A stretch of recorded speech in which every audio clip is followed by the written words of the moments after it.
E estamos também no Setembro Amarelo, mês de prevenção ao suicídio, que faz um alerta para mais ações de saúde mental.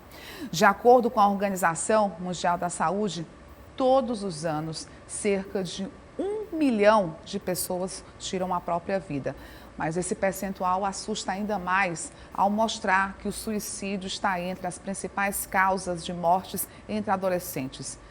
Como identificar se uma criança ou adolescente está com transtorno mental? Como ajudar? Como tratar? Para responder essas e outras perguntas, estamos recebendo a psicóloga Thalita Vasconcelos aqui no estúdio do Notícias de Picos. Bom dia, doutora, e seja muito bem-vinda ao Notícias de Picos. Bom dia, Geandra. Bom dia a todos que estão assistindo. Sou a doutora Thalita Vasconcelos, médica, especialista em psiquiatria, né? A gente vai falar um pouquinho sobre essa questão do suicídio, principalmente em jovens, né? Eles vêm aumentando, a taxa de suicídio vem aumentando, né? E isso porque a questão da maturidade cerebral, ela só é atingida até os 24 anos, por volta dos 24 anos. Então, os jovens, as crianças, elas estão mais suscetíveis a fatores externos, como bullying na escola, a fatores nutricionais, psicológicos. Então, assim, as crianças e jovens estão mais expostas, né? O mundo hoje está mais acelerado do que antes. A gente tinha padrões, né, de mecanismos de defesa biológicos que a gente hoje já não são mais compatíveis com a vida atual, né? O que é preocupante, né, doutora? Porque, assim, além desses números que já são preocupantes, já são assustadores, eles vêm crescendo gradativamente. Mas, assim, quais as principais atitudes? O que está realmente acontecendo com essas crianças e adolescentes? O que está motivando, né, esses números? Então, acho que primeiro a gente tem que entender, assim, o que é a ansiedade, né? Que a ansiedade e a depressão são os principais transtornos que levam ao suicídio, né? A ansiedade, ela vem aumentando muito. Entre 10 estudantes estão apresentando sintomas ansiosos ou sintomas depressivos. E assim, o que é a ansiedade? A ansiedade é uma resposta fisiológica ao estresse. Então, todo mundo sente ansiedade em algum momento, né? Quando você vai fazer uma prova, quando você vai se preparar para um casamento, para uma viagem. É a chamada ansiedade fisiológica. Ansiedade fisiológica. Porém, quando essa ansiedade, ela atrapalha a qualidade de vida, ela é excessiva, né? Ela altera padrão de alimentação, padrão de sono, a gente já pode dizer que é uma ansiedade patológica. E aí vem os transtornos de ansiedade dependendo do critério, porque existem vários transtornos de ansiedade. Nas crianças menores, por exemplo, tem o transtorno de ansiedade de separação, que é aquelas crianças que não conseguem ficar longe dos pais, que não conseguem ir para a escola, que já tem muita ansiedade em relação ao convívio social fora do ambiente familiar.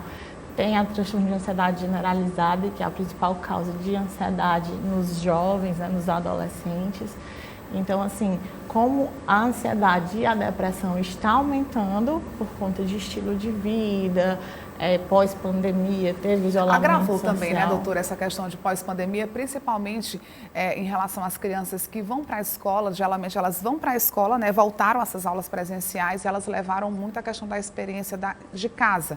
Elas passaram muito tempo com os pais, se depararam com situações, às vezes, aquela briga familiar, a questão financeira, o pai ou a mãe que ficaram desempregados durante a pandemia. Então, ocorreram diversos problemas e as crianças absorveram isso. Isso pode ser um dos motivos? Exatamente. Pós-pandemia, aumentou muito o número, né, de transtornos ansiosos e depressivos nas crianças e adolescentes, principalmente por conta do isolamento. Elas deixaram de viver experiências, né, ter vivências que são necessárias para o desenvolvimento mental dela. Como eu falei, tem a maturação cerebral, então elas deixaram de se relacionar com outras crianças, elas deixaram de vivenciar fases da vida que eram necessárias.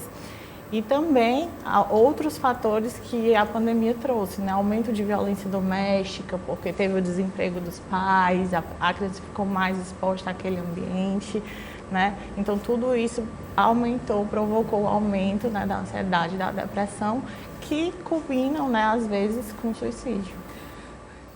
Como deve ser tratado? Como identificar quando uma criança ou um adolescente ele está passando por esses problemas? doutora? Então, a criança e o adolescente, eles não têm tanta clareza a expressar as emoções e sentimentos como o adulto.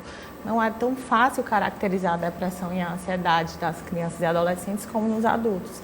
Então, a gente tem alguns sinais de alerta. Por exemplo, no adolescente, às vezes você não vê tão característico aquele humor deprimido, aquela tristeza na depressão, mas a gente vê a irritabilidade e a agressividade, que já fica ali um sinal de alerta para a depressão. O adolescente pode ter uma depressão que não seja mais voltada para a tristeza, mas mais voltada para irritabilidade, para agressividade. Na criança pequena, a gente já pode observar outros fatores, como a queda do rendimento escolar, a criança não querer ir para a escola, a criança se isolar mais, a criança ter um apego excessivo aos pais.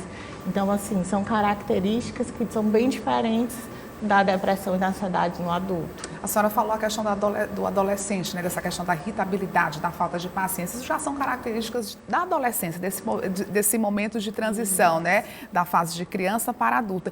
Mas, assim, como identificar que isso não se trata de uma característica dessa fase da vida, mas sim de uma possível depressão?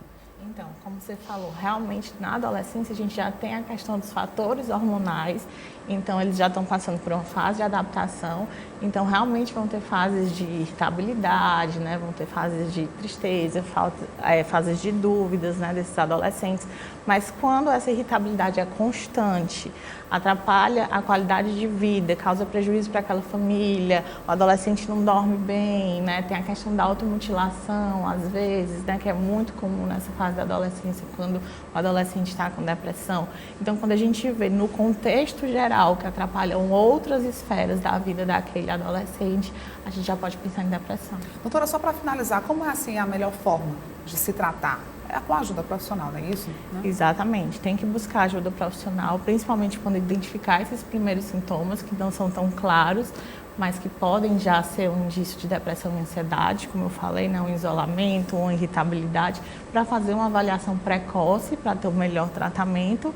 E assim, o melhor tratamento que a gente tem hoje para casos leves e moderados é a terapia cognitivo-comportamental, né? A psicoterapia. E em casos graves a gente avalia se há necessidade de medicação. Ok, doutora Thalita Vasconcelos, obrigada pela sua participação no Notícias de Picos. Obrigada, eu que agradeço.